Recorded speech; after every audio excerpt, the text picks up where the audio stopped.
다 함께 10월 첫째 주 한빛교회 중고등부 예배를 시작하겠습니다.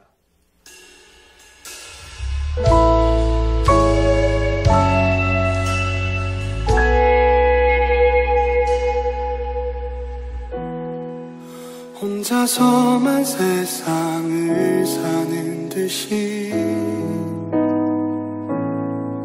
주가 멀어 보이기만 할 때 우리는 바라보아야 하네. 우리에게 오셨던 그 주님을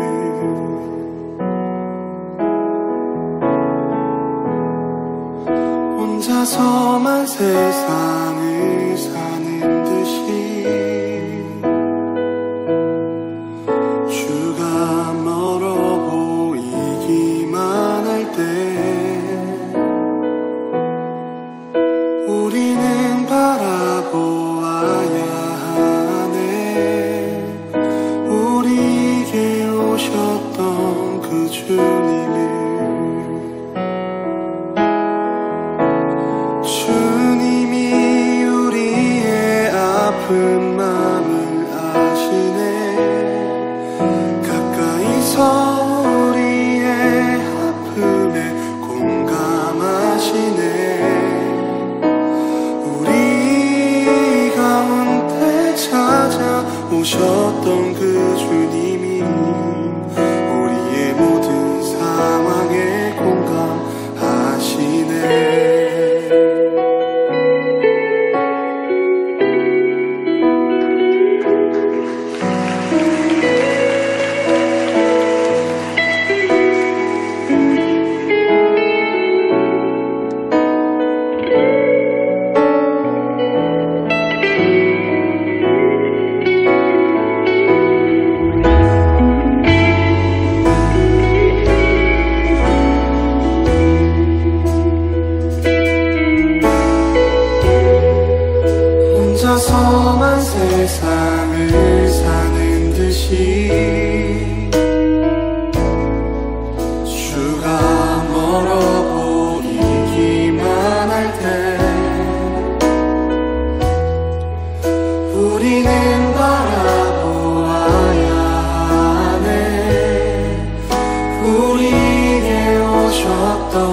보아야 하네.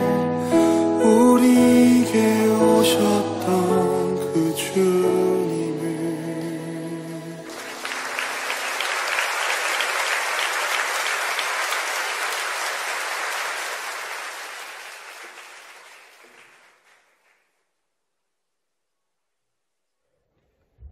오늘 우리에게 주신 하나님의 말씀은 신약성경 마가복음 14장 3절부터 9절까지의 말씀입니다.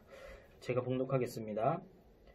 예수께서 베다니 나병 환자 시몬의 집에서 식사하실 때에 한 여자가 매우 값진 향유 곧 순전한 나드 한 옥합을 가지고 와서 그 옥합을 깨뜨려 예수의 머리에 부으니 어떤 사람들이 화를 내어 서로 말하되 어찌하여 이 향유를 허비하는가. 이 향유를 300데나리온 이상에 팔아 가난한 자들에게 줄 수 있었겠도다 하며 그 여자를 책망하는지라. 예수께서 이르시되 가만두라. 너희가 어찌하여 그를 괴롭게 하느냐. 그가 내게 좋은 일을 하였느니라. 가난한 자들은 항상 너희와 함께 있으니 아무 때라도 원하는 대로 도울 수 있거니와 나는 너희와 항상 함께 있지 아니하리라. 그는 힘을 다하여 내 몸에 향유를 부어 내 장례를 미리 준비하였느니라.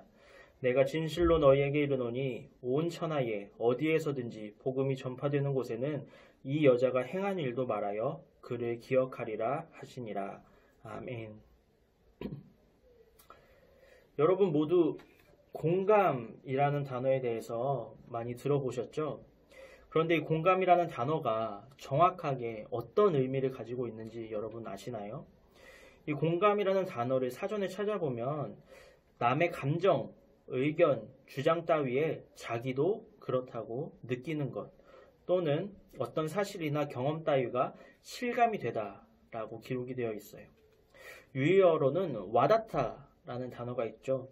즉 누군가를 공감한다는 것은 그 사람이 느끼는 상황 또 그 사람이 느끼는 감정 등이 나한테도 와닿는 것, 실감이 되는 것, 나도 동일하게 느끼게 되는 것을 말합니다. 저는 오늘 여러분과 함께 이 공감이 왜 중요한지, 또 무엇을 우리가 공감해야 하는지, 그리고 공감이 가진 힘에 대해서 함께 말씀을 나누려고 해요. 자, 여러분 지금이 어떤 시간이죠? 예배 시간이죠. 우리가 예배를 드리는 목적이 무엇일까요? 여러 가지 이유가 있을 수 있겠죠. 근데 그 많은 이유 중에서 중요한 것 중에 하나가 바로 은혜라고 말할 수 있을 것 같아요. 이 시간 영상을 통해서 예배드리는 여러분 가운데 은혜 받기 싫은 사람이 어디 있겠어요? 당연히 우리는 은혜를 받고 싶죠. 예배를 통해서, 말씀을 통해서, 찬양을 통해서. 왜냐하면 예배를 드리는 중요한 목적 중에 하나가 은혜를 누리고 받는 것이기 때문입니다. 이 시간 우리는 하나님께서 우리에게 은혜를 내려주시기를 소망합니다. 그리고 하나님께서 내려주시는 그 은혜를 누리기를 원합니다. 그런데 우리가 그렇게 바라고 원하는 그 은혜가 정확하게 무엇일까요? 찬양하면서 즐겁고 신나면 그게 은혜일까요? 아니면 감동적인 찬양을 부르면서 눈물을 흘리면 그게 은혜일까요? 아닙니다. 기쁘고 신나는 찬양 부르면서 재미있고 즐거우면 그건 즐거움인 거죠. 감동적인 찬양 부르면서 눈물을 흐르는 건 그건 그냥 감동인 거예요. 은혜라고 할 수 없어요. 그러면 이렇게 말씀을 들으면서 이 말씀이 전도사님이나 목사님이 전해주시는 그 말씀들이 내가 듣기에 이해가 되고 또 상식적으로 납득이 되고 또 충분하게 설득력이 있어서 그렇구나 이렇게 잘 이해가 되면 그게 은혜일까요?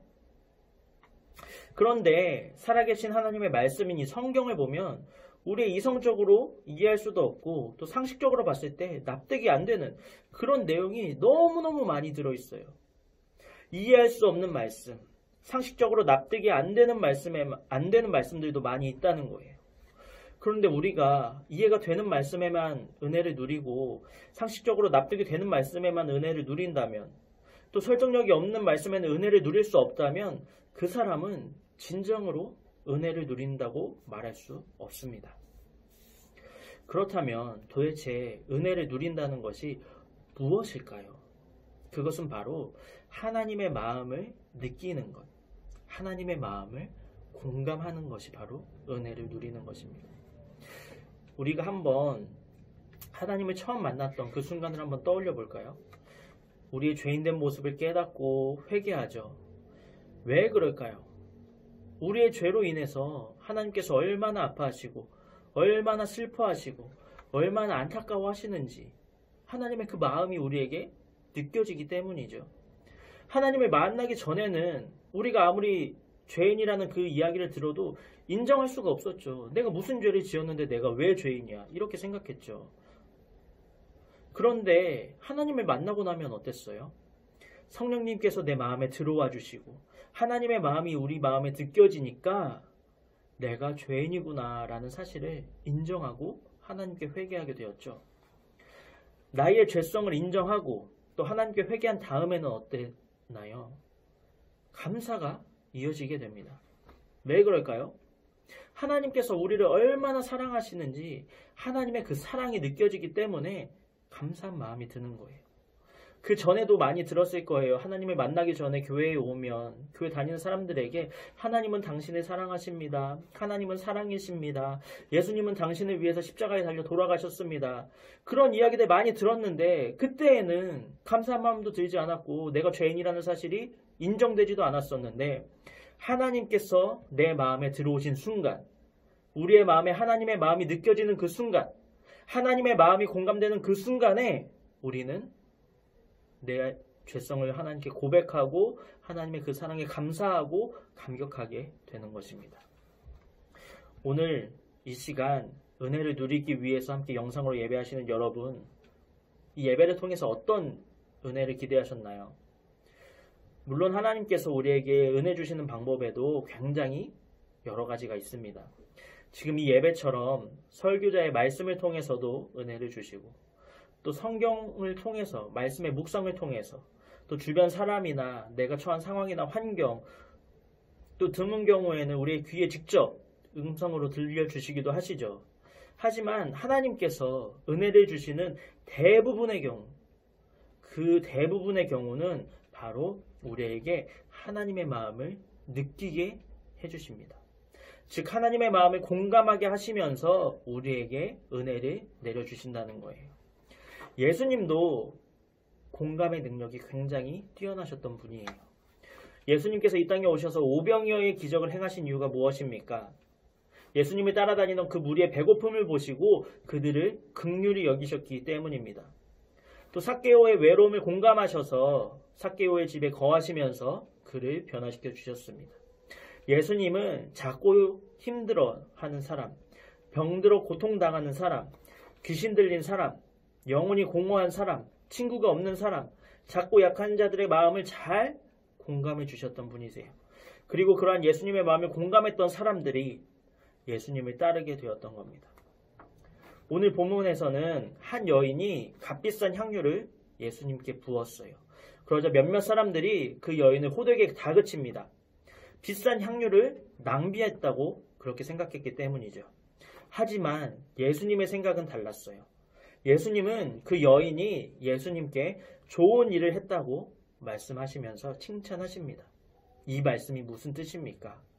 예수님께서 그 여인의 마음을 공감해 주셨던 거예요. 그 여인이라고 해서 향유가 아깝지 않았을까요?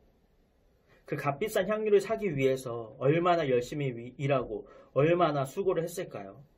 그렇게 힘들게 번 것을 자기를 위해서 쓰고 싶지 않은 사람이 어디 있겠나요? 그렇지만 그 여인은 너무나도 소중해서 잘 사용하지도 않고 잘 간직하고 있었던, 소중하게 아껴두었던 그 향유를 예수님께 아낌없이 드렸습니다.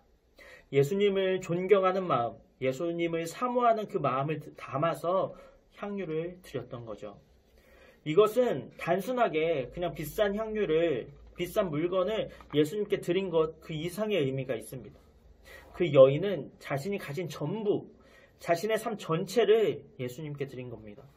그런 그 여인의 마음을 예수님께서 공감하시고 많은 사람들이 책망받는 그 여인을 위로해 주셨던 겁니다.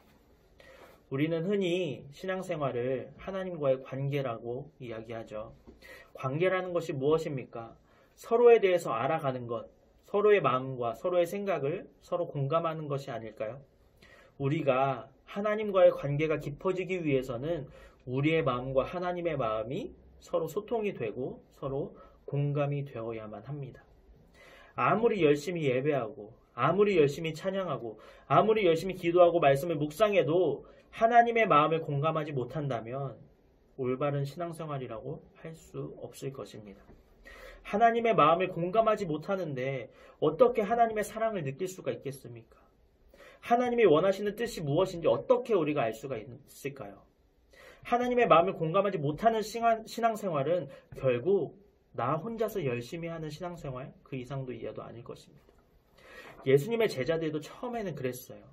예수님의 마음을 공감하지 못했습니다. 예수님께서 자신이 앞으로 겪게 될 고난에 대해서 말씀하셔도 그 제자들은 나중에 예수님께서 이스라엘의 왕이 되셨을 때 누가 더 좋은 자리에 앉게 될지 그거에만 관심이 있었던 게 예수님의 제자들이었어요. 예수님께서는 성전을 바라보시면서 무너질 것을 생각하실 때 예수님의 제자들은 그 성전의 아름다움을 바라보기만 했습니다. 예수님께서 여인의 행동으로 기뻐하고 계실 때 제자들은 그 여인을 책망하고 있었습니다.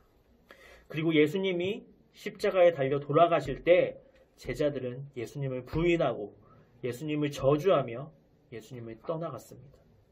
이처럼 예수님의 마음을 공감하지 못했던 제자들은 무익한 종이었을 뿐입니다. 그러나 부활하신 예수님을 만나서 이전의 잘못을 회개하고 다시 주님과의 온전한 관계 속에서 주님의 마음을 공감하게 된 제자들은 더 이상 이전에 무익한 종이 아니었습니다. 그들은 이제 새롭게 변화되어서 복음을 전하는 능력의 제자들이 되었습니다. 이것이 공감이 가진 힘입니다. 이것이 공감의 능력입니다. 여러분, 하나님의 은혜를 누리기를 원하시나요? 하나님의 마음을 알기를 원하시나요? 하나님께서 나를 향해서 어떤 뜻과 계획을 갖고 계신지를 원하시나요? 그렇다면 하나님의 마음을 공감하게 해달라고 하나님께 기도하시기 바랍니다. 하나님의 마음을 구하시기 바랍니다. 말씀을 통해서 기도를 통해서 하나님의 마음을 발견하도록 애쓰고 하나님의 뜻을 발견하기 위해서 애쓰시기 바랍니다. 하나님의 마음이 우리의 마음으로 들어오고 하나님의 마음이 느껴지고 하나님의 뜻이 공감이 될 때 우리는 더 이상 신앙생활하면서 좌절하지 않을 수 있을 줄로 믿습니다. 신앙생활하면서 방황은 이제 끝나게 될 줄로 믿습니다. 하나님의 마음을 공감함으로 주님께서 통치하시고 주님께서 다스리시는 그 하나님의 나라가 우리 모든 한빛교회 중고등부 학생들과 우리 선생님들의 삶 속에 마음 속에 임하게 되기를 예수님의 이름으로 축복합니다. 우리 함께 기도하겠습니다. 살아계신 하나님, 우리의 신앙생활이 무엇을 위한 것이었는지 이 시간 되돌아봅니다. 주님의 뜻과 계획에는 관심 없이 오직 나를 위한 기도와 나를 위한 열심으로만 가득 차 있지는 않았습니까? 나를 사랑하시고 나의 목소리에 귀를 기울이시며 온전히 나의 마음을 공감하기 원하시는 주님의 마음을 나도 공감하기 원합니다. 주님의 마음을 느끼기 원합니다. 주님의 뜻대로 살아가기 원합니다. 주님, 이제는 나를 내려놓고 주님의 마음으로 주님의 이끄심대로 살아갈 수 있도록 우리에게 주님의 마음을 부어주시옵소서. 주님의 사랑을 덧입혀 주시옵소서. 코로나19로 힘든 시기를 보내고 있고 함께 모여 예배할 수는 없지만 우리의 마음만은 주님의 마음으로 주님의 사랑으로 가득 차게 하여 주옵소서. 예수님의 이름으로 기도합니다. 아멘. 주기도문으로 오늘의 예배를 마치겠습니다. 하늘에 계신 우리 아버지여, 이름이 거룩히 여김을 받으시오며 나라의 마옵시며 뜻이 하늘에서 이루어진 것 같이 땅에서도 이루어지이다. 오늘날 우리에게 용할 양식을 주옵시고 우리가 우리에게 죄 지은 자를 사하여 준 것 같이 우리의 죄를 사하여 주옵시고 우리를 시험에 들게 하지 마옵시고 다만 악에서 구하옵소서. 대개 나라와 권세와 영광이 아버지께 영원히 있사옵나이다. 아멘.